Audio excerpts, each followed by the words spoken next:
नमस्कार मेरे प्यारे अध्यापकों। जैसा कि आप हमने देख चुके होंगे कि दूसरा मौका सभी होनहार होनहारों के लिए, यानी कि जो छात्र होनहार थे वो किसी वजह से कुछ नंबरों से रह गए, मतलब या जिनका पेपर बेकार हो गया है, तो उनके लिए एक दूसरा मौका मिला हुआ है ना। क्या मिला हुआ है? क्या एक दूसरा मौका मिला हुआ है? क्योंकि जो बच्चे जिन बच्चों का फर्स्ट ग्रेड का एग्जाम था, कब था बेटा? तो जून में था आपका एग्जाम, है ना। तो जब आपका जून में एग्जाम था, तो मुझे पता है कि मतलब कुछ बच्चे ऐसे होंगे जिनका किसी वजह से जिनका किसी वजह से जो पेपर था आपका जो पेपर था बेटा आपका, वो आपका बिगड़ गया, है ना। या बोले तो आपका खराब हो गया। मतलब कोई वजह हो सकती है, मतलब उसकी ये नहीं कह सकते कि मतलब आपने नहीं पढ़ाई किया, है ना। कुछ बच्चे ऐसे भी होंगे जिनने अच्छे से पढ़ाई किया होगा, लेकिन फिर भी उनका एग्जाम अच्छा नहीं हुआ होगा, है ना।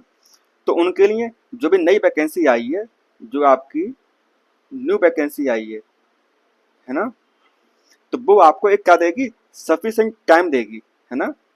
क्या देगी बेटा? आपको सफिशिएंट टाइम देगी उन गलतियों को क्या करना, सुधारने के लिए। क्या करने के लिए बेटा? आपकी आपकी गलतियों को सुधारने के लिए आपको क्या देगी? सफिशिएंट टाइम देगी, है ना। गलतियों को क्या लिख रहा हूँ मैं, एक मिनट ना। गलतियों सुधारने के लिए क्या देगी बेटा? आपको आपको एक समय देगी, है ना। और उस समय को आप अच्छे तरीके से क्या करेंगे? उपयोग करेंगे आप लोग, है ना। और इतना याद रखिए कि जो अभी जो न्यू वैकेंसी आई हुई है आपके लिए, जो आपकी नई वैकेंसी आई है, उसमें इतनी सफिशिएंट वैकेंसी है कि जो आप एक सीट उसमें से पा लेंगे। क्योंकि जो बच्चे सच में अच्छे होते हैं पढ़ने में, या जिनको लगता है कि मतलब मुझे जॉब मिल ही जाएगी, तो वो बच्चे जो होते हैं वो अच्छे से मेहनत भी करते हैं, जाहिर सी बात है। जब वो बच्चे मेहनत करते हैं अच्छे से, तो उनको एक सीट मिल ही जाती है ना। तो देखिए, जैसा कि आप फर्स्ट ईयर की बात करें, किसकी बात करें? अगर हम फर्स्ट ग्रेड की बात करें, तो इसमें देखिए, तो इसमें आपका हिंदी के लिए कितना है? 710 पोस्ट हैं आपकी।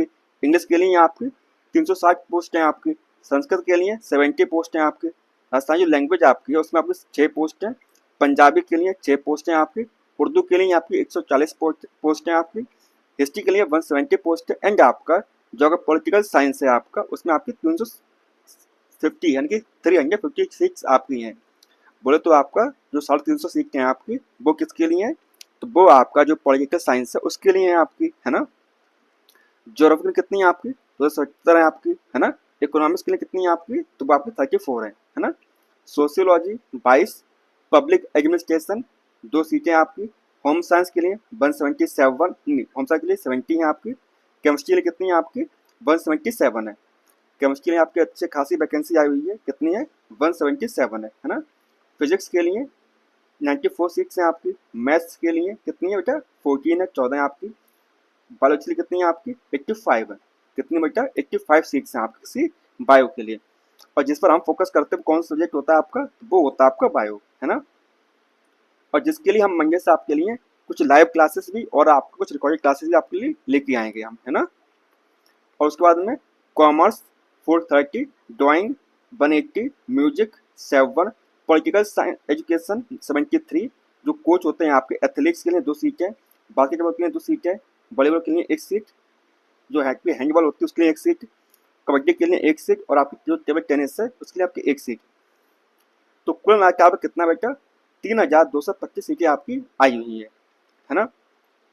जिसमें आपका जो आपका बायो होता है उसके लिए 85 सीट्स हैं। पर कोई बात नहीं, इतनी में मतलब सीटें सफिशियंट हैं, क्योंकि जो अदर एग्जाम्स होते हैं उसमें इतनी सीटें भी नहीं आती हैं आपके लिए, है ना। खास करके जो आपका यूपी राज्य है, आपका स्टेट है, उसमें तो मतलब ये भी नहीं आता है। कम से कम यहाँ पे आ तो रहे, और 1 साल के अंदर आपकी 2 वैकेंसी आई हुई है आपकी, है ना।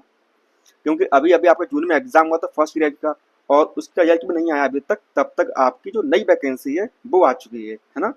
और ये हर उस बच्चे के लिए सुनहरा मौका है जो किसी वजह से इसका पेपर खराब हो चुका है ना।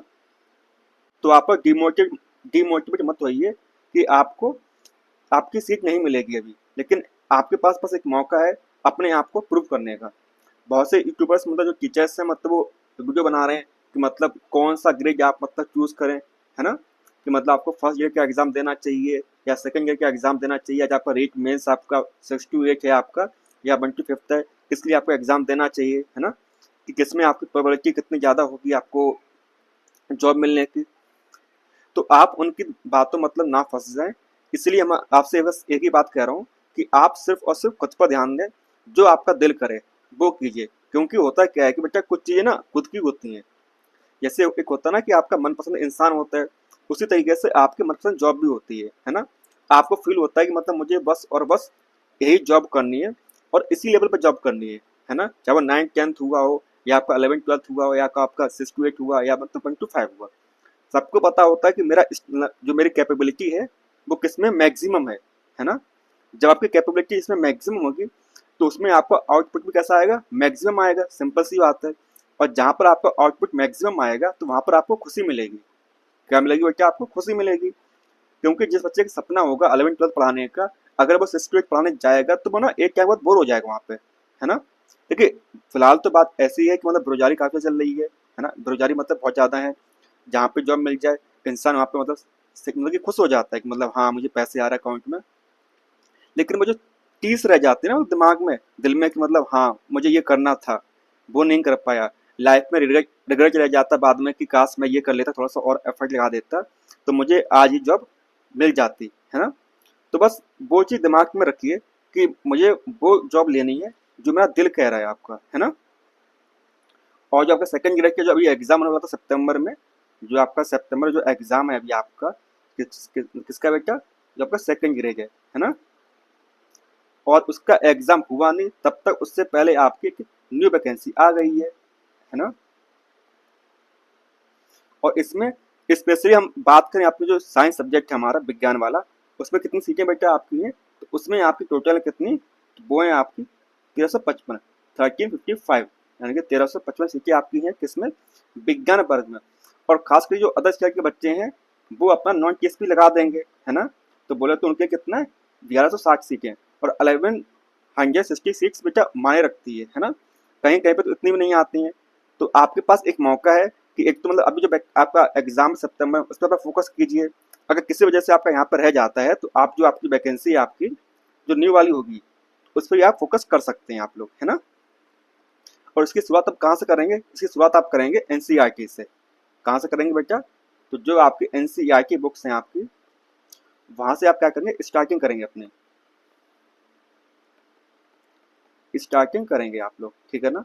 और जो बच्चे पढ़ चुके हैं उनका सिलेबस कंप्लीट है ना बेटा। जो बच्चे पढ़ चुके हैं जिनका सिलेबस क्या है बेटा, जिनका सिलेबस कंप्लीट है वो कुछ टाइम लें, क्या करें, थोड़ा सा टाइम लें, टाइम लें और क्या करें, चेक करें, चेक करें कि उन्होंने गलती क्या की है ना। क्या किया बेटा, उन्होंने गलती क्या की है। और जब तक उनको ये पता नहीं चलेगा कि उनकी गलती क्या रही है, वो बार बार वही गलतियों को दोहराते रहेंगे, है ना। तो गलतियों को ना दोहराएं आप, इसके लिए अपना समय लीजिए और गलती पता कीजिए, है ना। और जब आपको गलती पता चल जाए तो उस पर काम कीजिए। क्या करेंगे, आप उस पर काम करेंगे। जब आपको गलती आपको पता चल जाएगी तो उसके बाद क्या करेंगे, आप उस पर काम करेंगे, है ना। और जब आप काम करना शुरू कर देंगे तो एक दिन आपको वो मुकाम भी आपको मिल जाएगा। कौन सा वाला बेटा, जो आपका एक अध्यापक वाला जो है, मतलब क्या बोले, जो आपका अध्यापक है, बोले तो जो टीचर की जो आपकी ख्वाहिश है वो आपको मिल जाएगी, है ना। तो इसके लिए मेहनत करते रहिए और जितना हो सके उतनी मेहनत कीजिए। अगर आप चाहें तो 10 घंटे 15 घंटे जितना आप पढ़ सकते हैं, मतलब एक होता है ना आपका, बस अब यही करना है, क्या करना है बेटा, बस अब यही करना है, तो बस वही कीजिए, है ना। और इसके लिए आप एनसीईआरटी पढ़ सकते हैं अपनी, है ना।